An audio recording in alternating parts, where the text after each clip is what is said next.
Барлықтарыңызға ассалаумағалейкум. Сіз ғалам және табиғат арнасындасыз.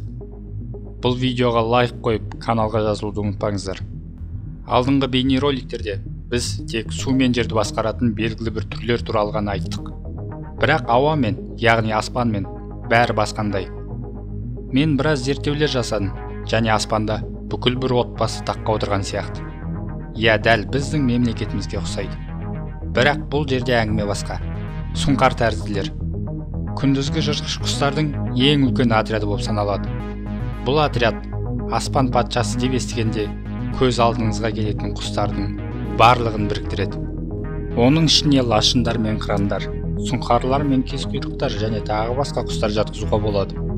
Бұл топтың, яғни бұл шаңырақтың аспанда қаншалықты ықпалды екенін елестете аласыз ба?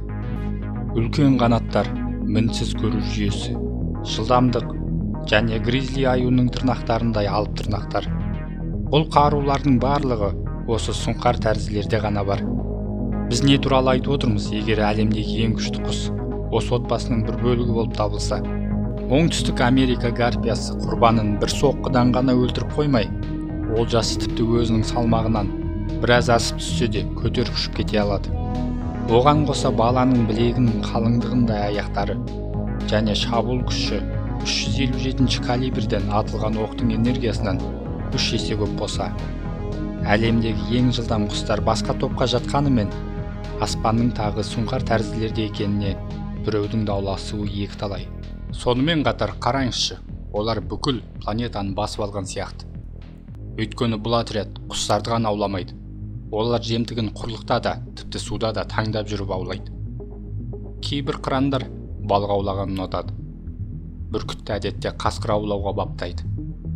Қарап тұрсаңыз, бір аймақты басқаратын ең жоғарғы жыртқыштар, яғни қасқырлар, екіншісінің, яғни аспанның тағы егерлерінің жемтігіне айналады.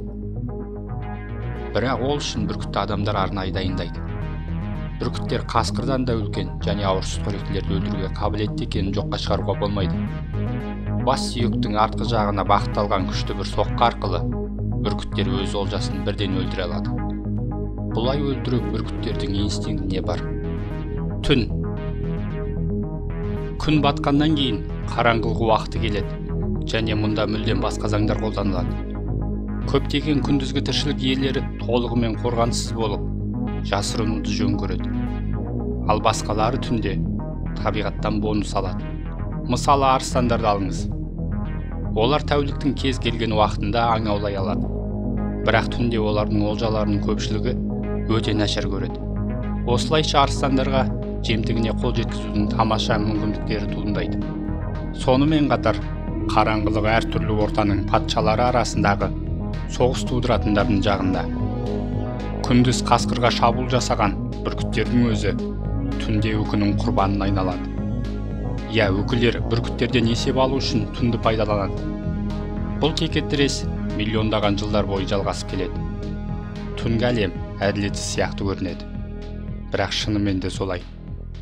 Түнде ұйықтап жатқандарға шабуыл жасайтын ең тайғақ түрлер жеңеді. Қараңғыда жасырынып келіп, байқатпай соғу, немесе қанын ішіп кету. Мұны істейтіндер жарғанаттар. Оларды түннің нағыз құбыжықтары деп атауға болады.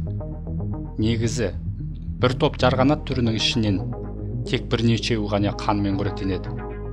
Бірақ бұл жарғанаттардың қорқынышты екеніне нұқсан келтірмейді. Олар өте тыныш қозғалады. Бұдан басқа, құрбандарының басым көпшілігі жарғанаттардың тамақтану кезінде ұйықтап жатады. Олар жабайы аңдар, қорадағы малдар, тіпті адамдар. Біз жарғанаттардың тұрақты ас мәзіріне кірмейміз. Бірақ таза ауада ұйықтап жатқан адам көрсе, аш жарғанат одан бас тартпайды. Оның үстіне жаңағы адам тіпті оянбайды. Мұның бәрі жарғанаттың тісіне байланысты. Тісінде емаль жоқ. Сондықтан да қаттыға өткір келеді. Әдетте жарғанат тістегенде біраз қасық мөлшердегі қан ішеді. Бұл түкке тұрмайтын мөлшер сияқты көрінеді. Бірақ интернеттен тапқан деректерім бойынша 100 жарғанат бір жылда 25 сиырды құрғатып отырып қан іше алады екен. Егер видео ұнаса, лайк басуды ұмытпай ағайын. Жолыққанша.